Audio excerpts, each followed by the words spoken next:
je vais vous montrer comment on utilise MGear, mais de façon à positionner les guides facilement. On va utiliser, pour ceux qui désirent fonctionner comme ceci, c'est avec le Biped Template. Donc je vais cliquer sur Biped, il va me créer un truc automatique.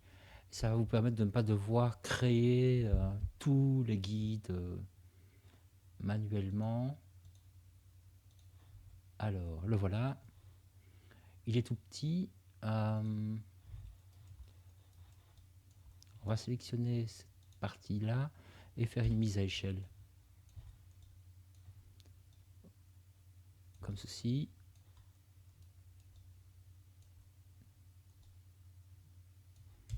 Et en vue side, le positionner quand même correctement. Comme ceci. Alors, mon maillage ici, je vais le verrouiller. Ok. Vous voyez, ce que je fais, moi, c'est en gros, c'est de créer chaque élément composant le rig du visage. Ce cas, c'est que vous, ça ne vous intéresse peut-être pas dans cette étape. Donc, on va regarder un peu ce que ça donne. Je ne vais pas me préoccuper des bras, des éléments ici. Vous voyez ça. D'ailleurs, je peux déliter ceci pour le moment. Peut-être je vais garder celui-là parce que là, je vais le positionner au niveau de l'épaule. On va imaginer que c'est par ici. Et quand on a fait ça, alors, normalement, dans Shifter, Guide Manager, on peut faire un duplicate symétrie. Vous voyez? Bon, ici, c'est pas tout à fait juste. Mais vraiment, ce qui m'intéresse, moi, c'est les éléments qui vont se trouver au niveau du visage ici. Donc, ceci, c'est ce qui va définir comment le personnage va courber, à partir de où il va courber. En règle générale, au niveau du plexus solaire, donc à partir de là jusqu'ici, on a quelque chose de rigide. Si vous voulez quelque chose, on va faire Preserve Children ici, et CTRL-SHIFT-clic droit. Si vous voulez quelque chose, alors, est-ce que je l'ai fait? Preserve Children, pas UV. Hop. Où vraiment le torse courbe vraiment complètement des hanches jusqu'aux épaules, il y a moyen de faire, d'augmenter ici ce contrôleur spine. Je vais le laisser ici et je vais aller en vue side. Alors je vais enlever la moitié ici, j'en ai pas besoin. Alors bien décocher Preserve Children. Voilà. Et alors on va analyser ceci. On a ici le cou. Le cou, on va le positionner ici. Ensuite, on a une courbure. La courbure du cou ici, on a deux. Non, on peut le mettre à la base ici. Et celui-là, on va le positionner au niveau de la langue, quoi, la racine de la langue, plus ou moins. Ensuite, on a celui-là. Il va se positionner au niveau proche de l'oreille. On a le jaw ici qui vient se positionner ici au bout du menton. On a celui-là qui vient se positionner tout près des autres. Et celui-là qui vient se positionner, alors j'ai pas les dents, qui vient se positionner entre la lèvre ici et les dents. Hop, comme ceci. Et là-bas. Alors il me semble que je vais peut-être pouvoir masquer ceci.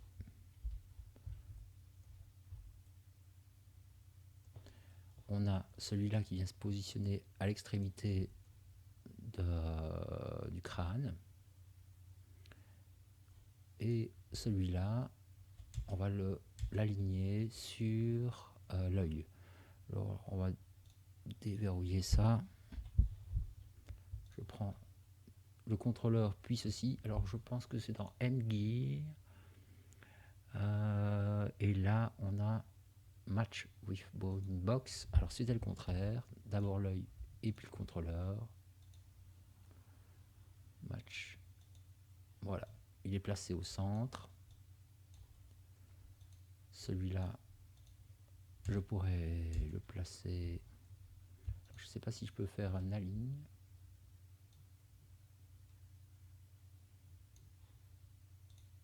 Ouais. Comme ceci. Une fois que j'ai ça, je vais reverrouiller mon caractère.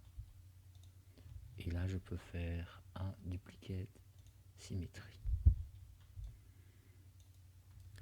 Vous voyez donc, on a la bouche, on a les yeux. On va avoir la rotation de la mâchoire ici. Et la langue, alors, on va la positionner à la base ici. Et venir comme ceci.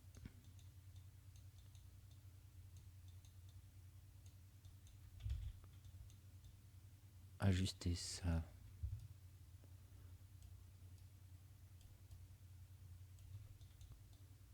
Ok, comme ça.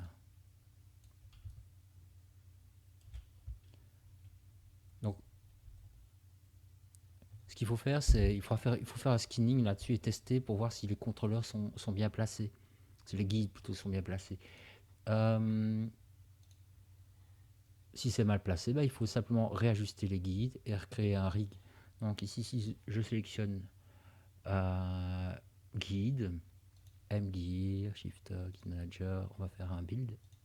Non, un build.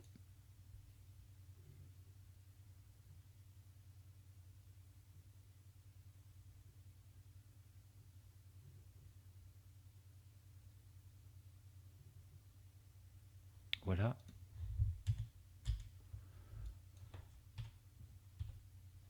Il suffirait alors de redimensionner, là il y a un tuto là-dessus dans les vidéos, de redimensionner les contrôleurs, les ajuster, enregistrer leur taille.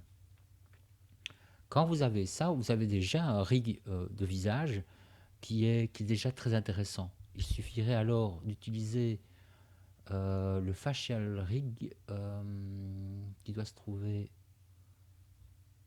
quelque part par ici. À chaque fois je le cherche.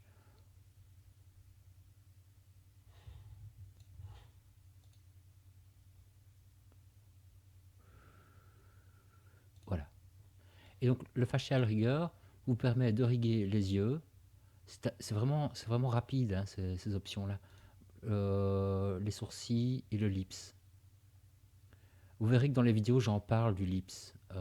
Moi, je ne l'utilise pas, j'utilise une autre méthode et je crée une chaîne ribbon manuellement, on va dire, pour avoir, il me semble, un meilleur résultat. Je vous montre un tuto ici rapide pour vous donner un aperçu global de comment on peut riguer rapidement un visage. Ce qu'il y a, c'est que moi, je vais rentrer beaucoup plus dans le détail avec des choses un peu plus techniques. Mais à la base, c'est pas hyper compliqué quoi, de riguer un visage avec M-Gear. Et donc là, ça vous donne la vue d'ensemble